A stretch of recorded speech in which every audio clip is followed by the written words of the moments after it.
बिस्मिल्लाहिर्रहमानिर्रहीम। अब हमारा टॉपिक है एंगुलर एक्सेलरेशन। तो बिल्कुल उसी कॉन्सेप्ट को लेके चल रहे हैं। हमने क्या बोला, अगर हम कहते हैं कि rate of change of displacement, तो उसमें क्या बोल रहा था हमने, वेलोसिटी। तो इसी तरह rate of change of angular displacement, angular velocity. जिस तरह हमने चैप्टर नंबर 3 में कहा था कि rate of change of velocity is called acceleration, इसी तरीके से यहां पर भी हम कह रहे हैं कि rate of change of angular velocity is called angular acceleration. Agreed? तो इसका मतलब क्या होता जा रहा है, इसका मतलब यह है कि वक्त गुजरने के साथ साथ, रेट ऑफ चेंज का मतलब है वक्त गुजरने के साथ साथ एंगुलर वेलोसिटी चेंज हो रही है। और एंगुलर वेलोसिटी चेंज होने का मतलब है कि जो भी चीज रोटेट कर रही है, या तो वो वक्त गुजरने के साथ साथ अपनी स्पीड को तेज करेगी सर्कल में, या वक्त गुजरने के साथ साथ अपनी स्पीड को क्या करेगी, स्लो डाउन करना शुरू करेगी। तो दोनों में से जो भी कंडीशन हो, इसका मतलब यह है कि एंगुलर वेलोसिटी का मैग्नीट्यूड क्या होता जा रहा है, चेंज हो रहा है। भाई एक चीज एक सर्कल में घूम रही है, और जिस तरह मैं इसकी मिसाल ऐसे देता हूं, मैं मिसाल ये देता हूं कि वॉशिंग मशीन में पानी डालें और उसका स्विच प्लग इन करें और बटन ऑन करें, तो पानी रोटेट करना शुरू करेगा। ये मेरी बात समझ आ रही है? और अगले सेकंड में पानी की स्पीड और तेज हो जाएगी, अगले सेकंड में पानी की स्पीड और तेज हो जाएगी। वो पानी जो है वो एक ही डायरेक्शन में घूम रहा है, मतलब डायरेक्शन उसकी सेम है, लेकिन हर अगले सेकंड के अंदर उसकी स्पीड और तेज और तेज। स्पीड का मतलब एंगुलर वेलोसिटी, क्योंकि सर्कल में घूम रहा है ना, तो उसकी एंगुलर वेलोसिटी हर अगले सेकंड में क्या होती जा रही है, इंक्रीज करती जा रही है। तो चूंकि एंगुलर वेलोसिटी चेंज हो रही है, तो मुझे यहां पे लफ्ज इस्तेमाल करना चाहिए, दिस इज एंगुलर एक्सेलरेशन। इसी तरीके से वो जो पानी घूम रहा था, जैसे वो मैक्सिमम स्पीड पे पहुंच जाए, आप स्विच ऑफ कर दें, तो जैसे हम स्विच को ऑफ कर दें, अब पानी उसी डायरेक्शन में घूम रहा है, लेकिन हर अगले सेकंड में उसकी स्पीड क्या हो रही है, कम हो रही है, कम हो रही है, कम हो रही है। तो जब वो घूम उसी डायरेक्शन में रहा है, तो इसका मतलब है कि एंगुलर डिस्प्लेसमेंट तो कवर कर रहा है, एंगुलर वेलोसिटी भी है, लेकिन वो एंगुलर वेलोसिटी वक्त गुजरने के साथ साथ क्या होती जा रही है, कम होती जा रही है। समझ में आ रही है? तो हम यहां पर बिल्कुल आसानी के साथ ये कॉन्सेप्ट यूज कर सकते हैं कि rate of change of angular velocity, तो इसको हम कहने जा रहे हैं एंगुलर एक्सेलरेशन। किससे रिप्रेजेंट करते हैं? इस सिंबल से, जिसको हम अल्फा पढ़ते हैं। तो मैं इसको डायरेक्टली सिंबॉलिकली लिखने जा रहा हूं। अल्फा हमारे पास क्या है, change in angular velocity divided by change in time. वक्त गुजरने के साथ साथ एंगुलर वेलोसिटी में आने वाला change is called angular acceleration. क्या मैं इसको, ये जो चेंज इन एंगुलर वेलोसिटी है, इसको कह सकता हूं final angular velocity minus initial angular velocity? What do you think? And divided by time को मैं कह सकता हूं t2 माइनस t1। तो इसका मतलब यह है कि जिस वक्त मोशन स्टार्ट हुई, जिस वक्त मोशन स्टार्ट हुई t1 पे, उस वक्त जो एंगुलर वेलोसिटी है वो मेरे पास कितनी है, ω1, और t2 के ऊपर मेरी एंगुलर वेलोसिटी क्या हो गई, ω2। तो बिल्कुल सीधी सीधा कॉन्सेप्ट बन गया कि वक्त गुजरने के साथ साथ एंगुलर वेलोसिटी क्या हो रही है, चेंज हो रही है। This is called angular acceleration. ये बात समझ में आ गई? मेरा ख्याल आसान किस्म की बात है। या मैं इसको ऐसे करके लिख सकता हूं कि angular velocity divided by time. What do you think? Angular velocity divided by time, this is called angular acceleration. Unit की बात करते हैं, हम जानते हैं कि जो हमारे पास एंगुलर वेलोसिटी है वो हम किसके अंदर मेजर करते हैं, रेडियन पर सेकंड में, और डिवाइडेड बाय क्या हमारे पास, सेकंड। तो ये दोनों सेकंड आपस में क्या हो जाएंगे, multiply. So the final answer is radian पर सेकंड स्क्वायर, या रेडियन पर स्क्वायर सेकंड जिसको हम कहते हैं एक्चुअली। ठीक है?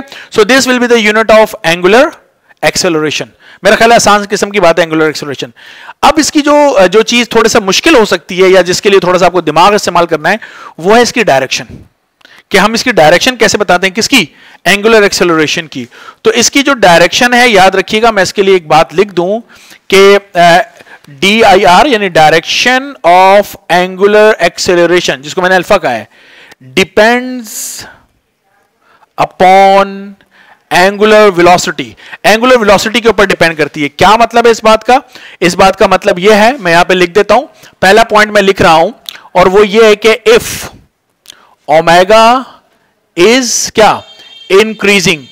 मैंने ये दो बातें आपको बताई है ना। यहां पे या तो क्या हो सकता है कि एंगुलर वेलोसिटी तेज होती जाए, या ये हो सकता है कि एंगुलर वेलोसिटी क्या हो, स्लो डाउन हो। तो पहली कंडीशन में लेकर आ रहा हूं, अगर ओमेगा क्या हो रहा है, इंक्रीज हो रहा है, if omega is increasing, then याद रखिएगा alpha and omega are same. तो ये दोनों क्या होंगे, सेम होंगे। अगर ओमेगा इंक्रीज कर रहा है तो अल्फा और ओमेगा दोनों क्या होंगे? सेम। इसका मतलब यह है कि अल्फा की डायरेक्शन निकालने के लिए सबसे पहले आपको किसकी डायरेक्शन निकालनी पड़ेगी? ओमेगा की। प्रैक्टिस करते हैं। देखिए ये एक बॉडी है और वो इस डायरेक्शन में रोटेट कर रही है, इस तरह घूम रही है। सो ये जो डायरेक्शन है, इस डायरेक्शन में अगर मैं अपनी उंगलियों को कर्ल करूं तो ये मुझे किसकी डायरेक्शन बताएगा? ओमेगा की। तो मुझे बताइए अगर मैं अपनी उंगलियों को कर्ल करता हूं तो ओमेगा किधर है? Outside the plane. तो मैं यहां पे लिख देता हूं कि omega is outside the plane. ये मेरी बात समझ में आ रही है? So this implies that. अब जरा डिसीजन देखिए, अब अगर ये इस डायरेक्शन में घूमते हुए इसकी जो एंगुलर वेलोसिटी है वो ज्यादा हो रही है, जैसे मैंने कहा वॉशिंग मशीन में पानी डाल के आपने स्विच ऑन किया तो उसकी वेलोसिटी ज्यादा और ज्यादा और ज्यादा हो रही है। तो अगर वेलोसिटी ज्यादा हो रही है यानी इफ ओमेगा इज क्या? इंक्रीजिंग, तो this implies that alpha is outside the plane, यानी जो डायरेक्शन ओमेगा की है वही डायरेक्शन अल्फा की है, ये कह रहा हूं। तो सबसे पहले आपको किसकी डायरेक्शन मालूम करनी है? ओमेगा। सबसे पहले किसकी डायरेक्शन निकाली? Omega, outside the plane. अब देखना ओमेगा ज्यादा हो रहा है कम हो रहा है? अगर ज्यादा हो रहा है ओमेगा तो अल्फा की डायरेक्शन भी वही होगी जो ओमेगा की है। Got my point? इसी तरीके से मैं कह रहा हूं कि जनाब अली एक बॉडी है वो इसी डायरेक्शन में रोटेट कर रही है। तो हमने किसकी डायरेक्शन निकाल ली? ओमेगा। किधर है ओमेगा? तो हमने लिखा कि जो है ओमेगा जो है is outside the plane. Agreed? और मैं ये कह रहा हूं कि जो ओमेगा जो है ना वो इज क्या हो रहा है? डिक्रीजिंग। तो डिक्रीजिंग का मतलब यह है कि जिससे मैंने मिसाल दी थी वॉशिंग मशीन की, तो हमने स्विच ऑफ कर दिया, अब पानी घूम उसी डायरेक्शन में रहा है लेकिन स्लो हो रहा है और स्लो हो रहा है और स्लो हो रहा है।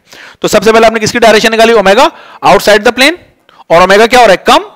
तो अगर ओमेगा कम होगा तो याद रखिएगा कि ओमेगा और अल्फा दोनों किस डायरेक्शन में होंगे? ऑपोजिट डायरेक्शन में। तो फिर हमारे पास अल्फा किधर होगा? Inside the plane. Very good. तो ये देखिएगा if omega is increasing then alpha and omega are same.